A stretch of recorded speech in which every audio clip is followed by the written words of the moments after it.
Aujourd'hui, on va parler d'un sujet frustrant pour les passionnés d'automobile, les voitures interdites en Europe. Certaines bêtes de course, berlines ultra luxueuses et muscle cars surpuissantes sont bannies de nos routes. Pourquoi? C'est ce qu'on va voir ensemble dans cette vidéo. Prépare-toi, certaines de ces interdictions vont te surprendre. En premier, on a la Dodge Charger SRT L4. C'est une icône de la puissance américaine. Sous son capot, un V8 de 6 litres 2 qui crache plus de 700 chevaux. Avec son rugissement bestial et sa capacité à fumer les pneus en quelques secondes, c'est une véritable machine à sensation. Pourquoi elle est interdite? C'est car elle est trop polluante et elle dépasse largement les normes européennes d'émissions de CO2. Elle est également non conforme aux normes de sécurité européennes car les crash tests sont différents entre tous les continents, mais aussi à cause de son coût prohibitif pour son homologation en Europe. Peut-on l'avoir en Europe? Oui, mais uniquement par importation individuelle avec des modifications coûteuses pour la rendre conforme. Après, on a la Nissan Skyline R34 GTR, la légende introuvable, popularisée par Fast and Furious et l'un des modèles les plus mythiques jamais construits par Nissan. Son RB26DE2T, un 6 cylindres en ligne biturbo, est une œuvre d'art pour les passionnés de JDM. Pourquoi est-elle interdite? Les normes européennes de crash test et d'émissions n'étaient pas respectées à l'époque, modèle jamais officiellement importé en Europe, risque de contrefaçon et de voitures volées sur le marché gris. Peut-on l'avoir en Europe? Oui, mais uniquement via importation spécifique et après 25 ans d'âge pour contourner certaines régulations.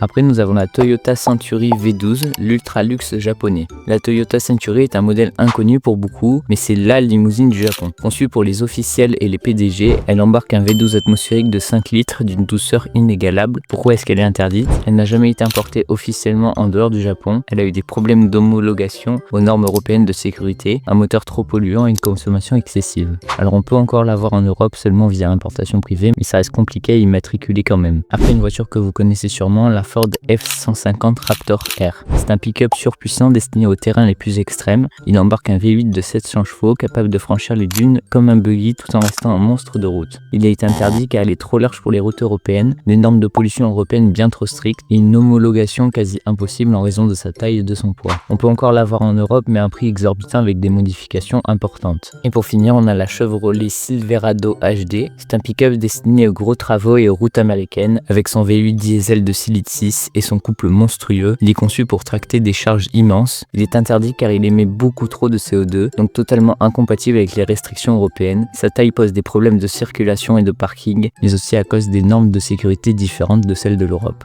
Peut-on l'avoir en Europe?